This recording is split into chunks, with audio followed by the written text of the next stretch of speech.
45-day benefit limit inalista ng PhilHealth. Yan naman ang ibabalita sa atin ni Let Narciso, RH14. Let, good morning.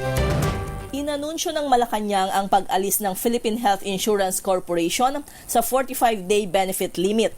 Ayon kay Palace Press Officer Claire Castro, alinsunod ito sa bilin ni Pangulong Ferdinand Marcos Jr. para matiyak na ang mga serbisyo ng ahensya ay mananatiling walang hadlang. Sa ilalim ng 45-day benefit limit, pinapayagan ang PhilHealth members ng maximum na 45 araw ng hospital confinement kada taon. Pero sabi ni Castro, batid ng pamunuan ng PhilHealth na maraming mga serbisyo ang kinakailangan ng higit sa 45 araw na coverage gaya na lamang ng hemodialysis.